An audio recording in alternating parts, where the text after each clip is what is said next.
Nous lisons l'Évangile selon Marc au chapitre 7, versets 31-37. Jésus quitta la contrée de Tyr et revint par Sidon, vers la mer de Galilée, en traversant la contrée de la Décapole. On lui amena un sourd qui avait de la difficulté à parler, et on le supplia de lui imposer les mains. Il prit à l'écart l'homme loin de la foule. Il lui mit les doigts dans les oreilles. Il lui toucha la langue avec sa salive. Puis, il leva les yeux au ciel, soupira, et il dit « Ephata », c'est-à-dire en araméen « Ouvre-toi ». Aussitôt ses oreilles s'ouvrirent, sa langue se délia, et il se mit à parler correctement. Jésus leur recommanda de n'en parler à personne, mais plus il le leur recommandait, plus il le publiait. Ils étaient dans un étonnement extraordinaire et ils disaient « Il fait tout à merveille. Il fait même entendre les sourds et parler les muets. » Une des plus grandes conquêtes et réussites de l'exégèse moderne est d'avoir identifié les genres littéraires des auteurs des deux testaments. Durant des siècles, on a cru que les textes bibliques se lisaient de façon historique, sur le mode de la chronique ou du reportage, plus ou moins stylisé. Puis la modernité est venue, avec ses révolutions scientifiques, ses découvertes, et on s'est aperçu que les récits bibliques faisaient appel à des genres littéraires imagés, symboliques, métaphoriques. Les grands récits narratifs de la Genèse, la création, les origines de l'humanité, les sagas patriarcales, le livre de l'Exode, la conquête de Josué, le retour de l'exil, ne correspondent pas à ce que nous savons de l'histoire et de l'archéologie aujourd'hui. La visée de ces grands récits est toujours théologique, mais aussi politique, éthique, juridique, culturelle. On donne le nom de midrash aux petites histoires et récits qui visent à établir ou à mettre en scène une idée, une vérité, une affirmation, une croyance.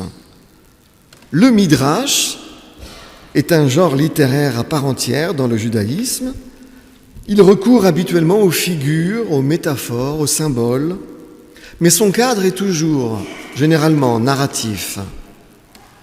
Le genre de la fable que nous connaissons bien depuis Ésope et La Fontaine s'en rapproche. Sauf que le midrash ne fait pas nécessairement intervenir des animaux, quoique le récit d'Adam et Ève avec le serpent est aussi un midrash. Le midrash situe plutôt les choses généralement dans le quotidien des humains, dans leur histoire. Ce genre littéraire se retrouve d'un bout à l'autre du Nouveau Testament.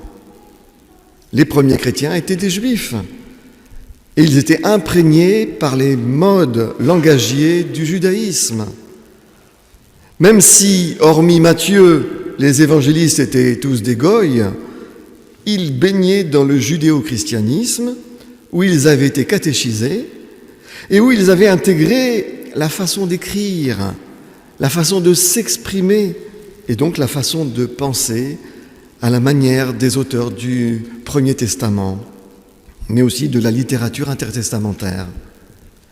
Les récits des évangiles relèvent du midrash et aussi de la narration catéchétique.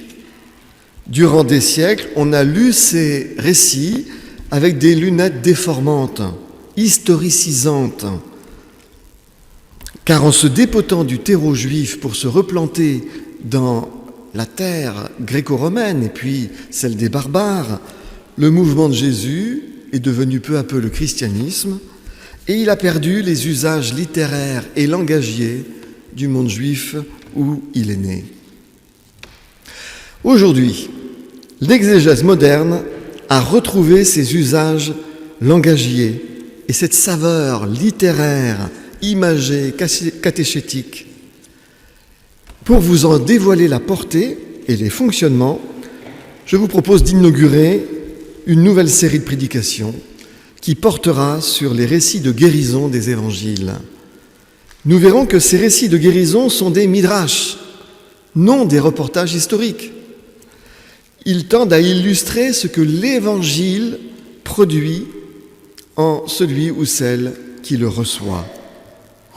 L'histoire du sourd et muet de Marc 7 nous mettra sur la voie du décryptage qu'il convient d'apprendre, du moins si l'on veut entendre ce que nous disent les récits de miracles dans les évangiles.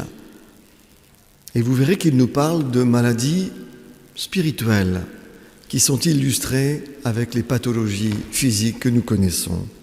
Mais entrons dans le cadre narratif de Marc, chapitre 7. Ce cadre narratif est celui de la popularité croissante de Jésus, dont la parole bouscule les préjugés et renverse les justifications des uns et des autres pour ne rien changer en eux ou dans le monde.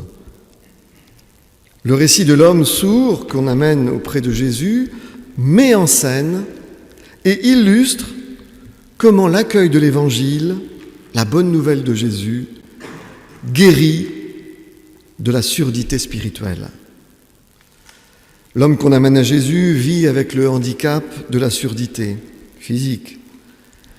Il a du mal à parler, comme cela arrive assez fréquemment aux personnes qui sont frappées par cet handicap.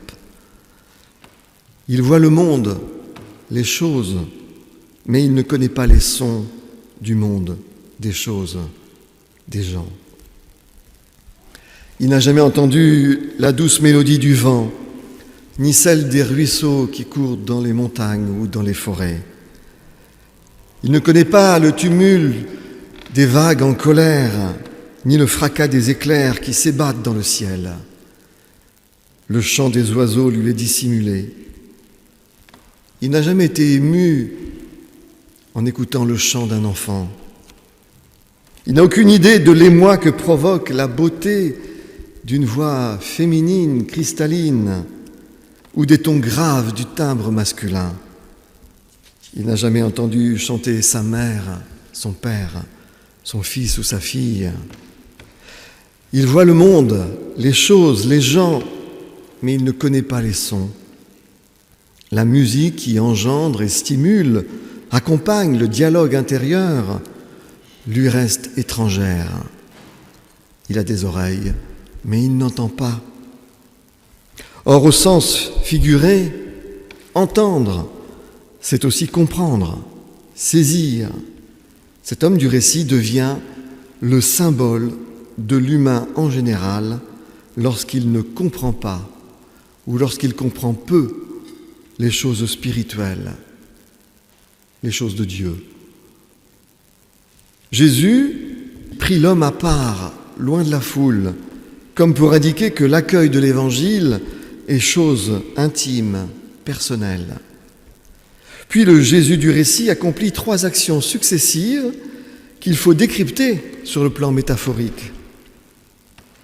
Il met tout d'abord ses doigts dans les oreilles du sourd.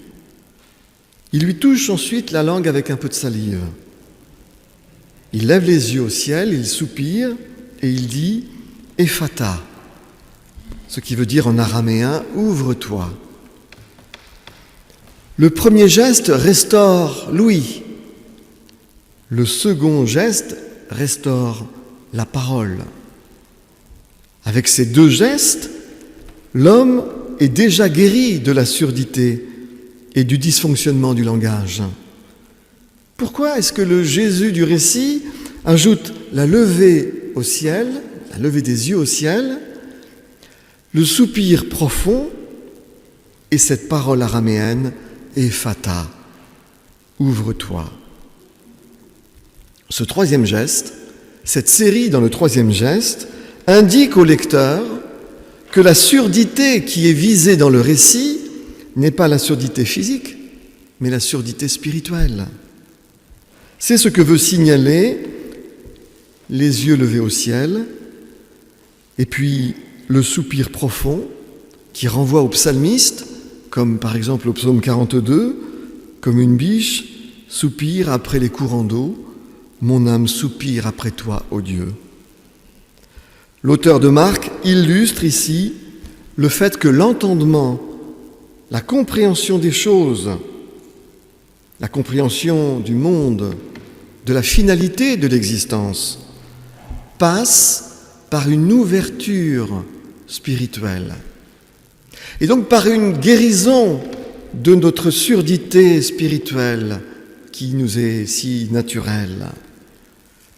Sans cette ouverture spirituelle, sans cette guérison de notre surdité, et nous le verrons dans les prochaines prédications, de notre cécité aussi spirituelle, on n'entend pas l'appel de Dieu. On ne comprend pas le monde comme création. On ne perçoit pas la présence de Dieu à nos côtés. La présence de Dieu reste imperceptible à celui qui n'est pas guéri, à celle qui n'est pas guérie de sa surdité spirituelle. La guérison du sourd et muet de Marc ne relève pas de la pathologie physique. La pathologie physique est utilisée comme un symbole de la pathologie spirituelle qu'est la surdité. En conclusion, chers amis, chers frères, chères sœurs, Ephata, ouvre-toi. C'est une des plus belles paroles de l'Évangile. Ouvre-toi. Nous sommes si souvent fermés, renfermés sur nous-mêmes, sur nos points de vue, sur nos vérités, sur nos jugements, et puis tellement remplis du bruit du monde extérieur, de ses agitations. Ephata, ouvre-toi.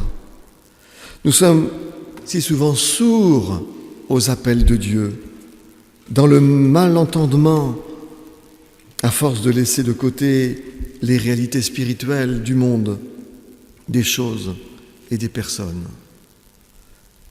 Ephata, ouvre-toi. Ouvre-toi à la présence de Dieu. Ouvre-toi à sa sagesse. Ouvre-toi à la foi selon l'Évangile. Écoute, Dieu te parle. Ne reste pas sourd à ses appels. Entends, comprends ce qu'il demande de toi. Qu'en ce jour où la musique nous invite au dialogue intérieur, qu'en ce jour nous puissions entendre aussi l'appel de Dieu, que nous puissions entrer intérieurement dans le dialogue avec lui, afin de ne pas rester sourds aux beautés spirituelles